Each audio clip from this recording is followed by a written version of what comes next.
have made it to Animal Kingdom. We finally made it to Animal Kingdom after taking a wrong turn in the car and ending up at the entrance for Hollywood Studios, where we received the paper of shame as the cast member. Animal Kingdom parking entrance called it.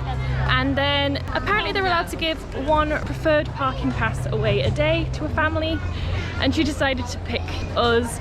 I think it's because we laughed at her joke. We were like, oh, day's getting better now, we finally arrived at the right place. And we laughed at her joke about the paper of shame. So we've been able to park in the preferred parking, which is nice. Yeah. But we are now on our way, so we've had to cancel the lightning lane that we were gonna have just because it meant we were running late by getting lost. Because we were gonna do the Navi River journey, but we've cancelled that, managed to get it for later on in the day. So we're heading over to Dinosaur, which is one of my absolute favourite rides. It is the best ride. It is an awesome ride. If you haven't been on Dinosaur, you should go on Dinosaur. But that is where we are heading to now, this way. Dinosaur. Dinosaur. What's the queue say? 5 minutes. 5 minutes? Yeah. Amazing. The one nice thing about Animal Kingdom, there is a lot of shade. Yes. Because there's a lot of trees. There's always a lot of shade. So that is nice. However, during the heat height of the day, it's the most humid of all the parks, which means it's the hottest. Yes. Even with all the shade and with cooler temperatures, you're still buying more water than you would in any other park. You know, it's like a white parachute, but it's a fall over.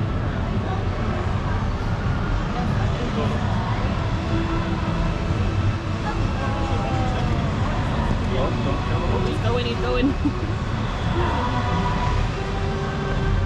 So what have we done? We did Dinosaur, then we headed over to the river rapids, because it's always best to do those early in the morning so that you can dry off.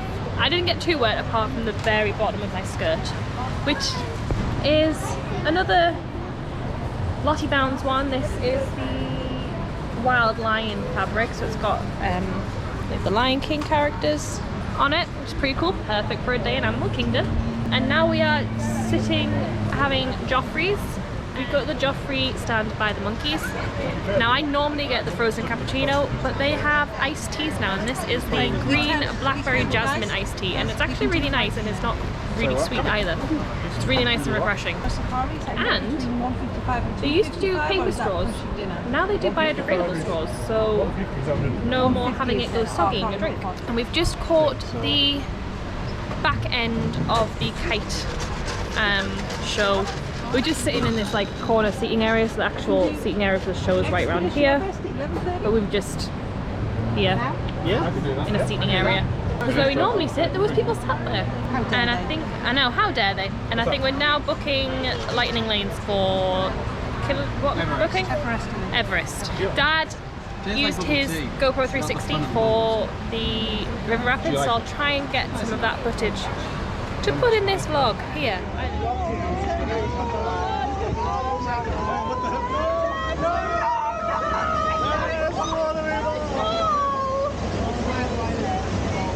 Just ride with it. Hey, look, it's going to turn.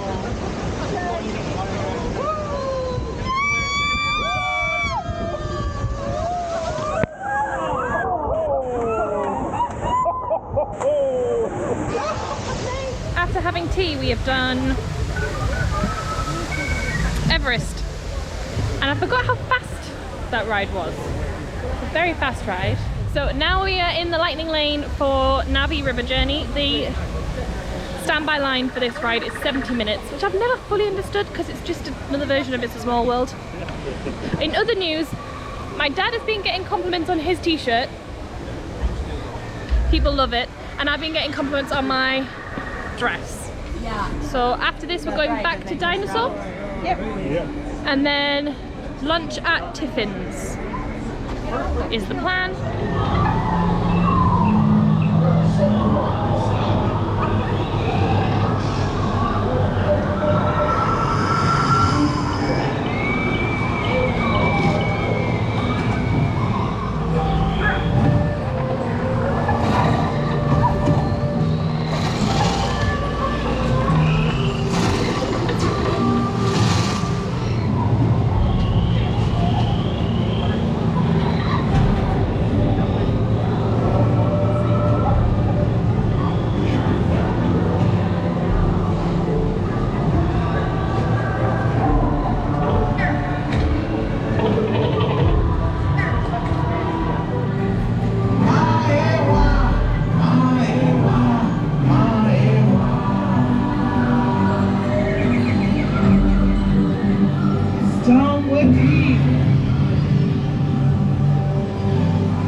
sunglasses on, but here we are.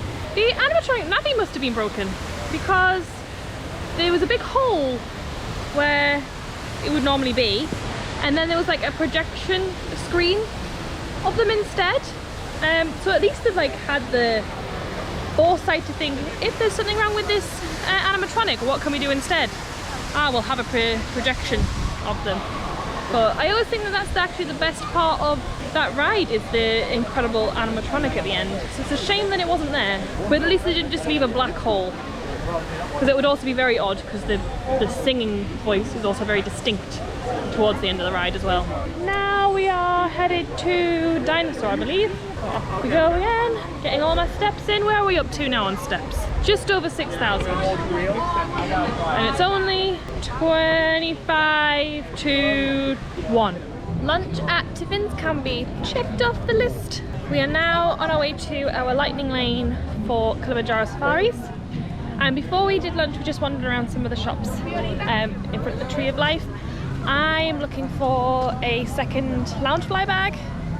I always said that this holiday I would buy a Loungefly bag while we were out here. It was going to be one of the few things that I bought. I never intended to buy one before I got here, but I do have this Robin Hood one that I ended up buying because it was 50% off on Very Neko at the time that I bought it, which, if you know how expensive Loungefly bags are, it was well worth it. And I use it all the time as well.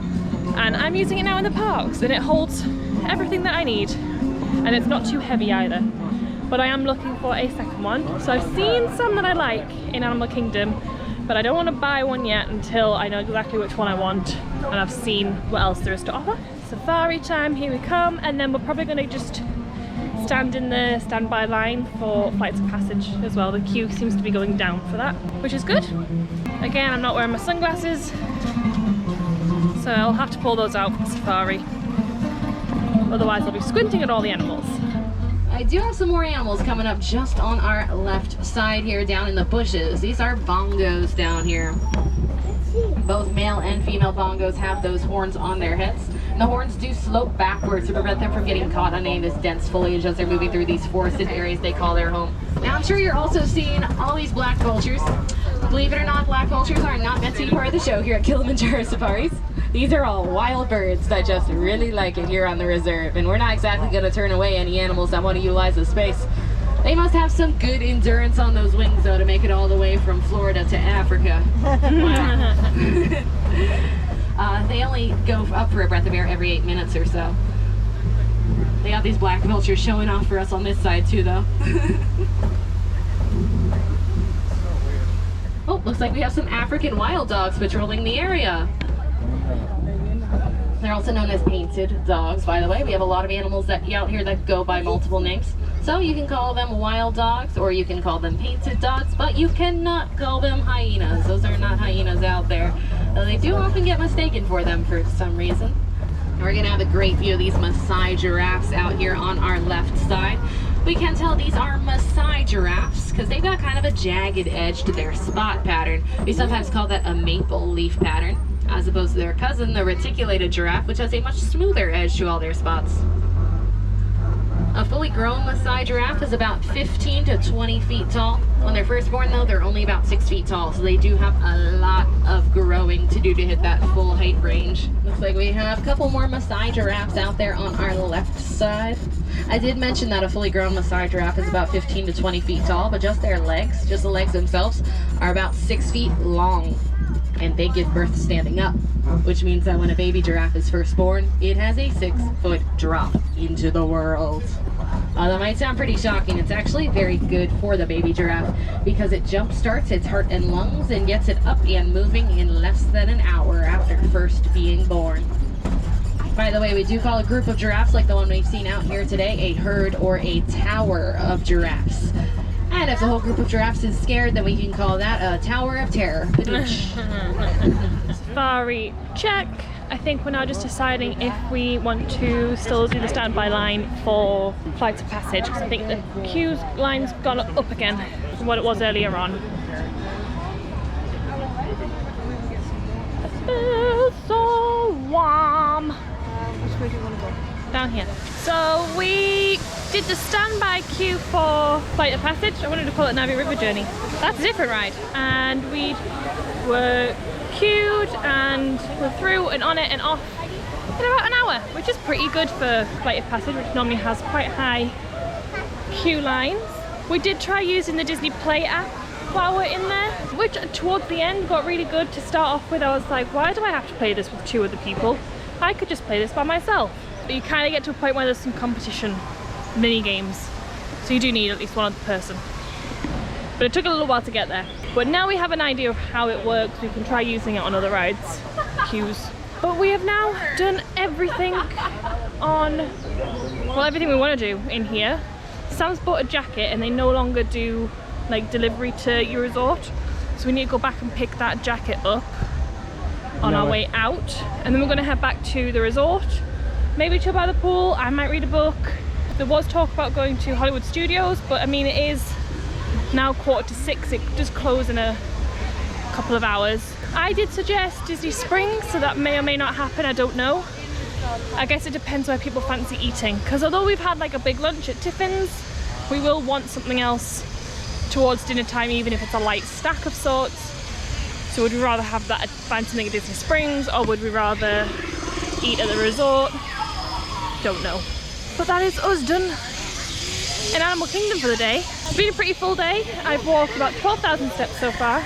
As I said, it's only 5:45 in the morning. So, in the morning? In the afternoon. So there's still plenty of time to get more steps in. 14,000? 14,000? I said 12,000. Oh. Yeah, no, I've not got 14,000 yet.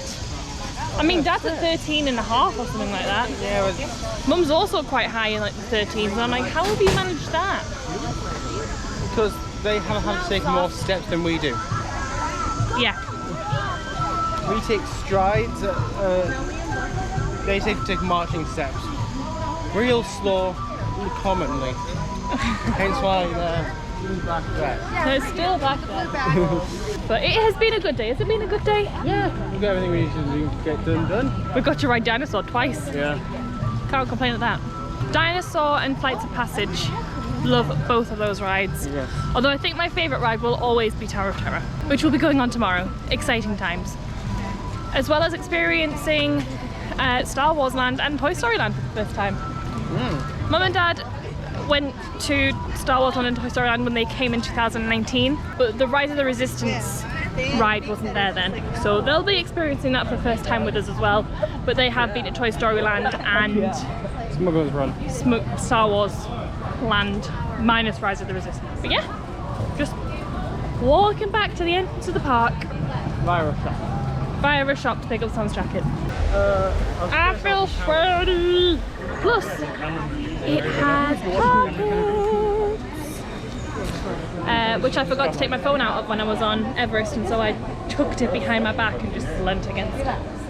Feeling warm, warm, warm.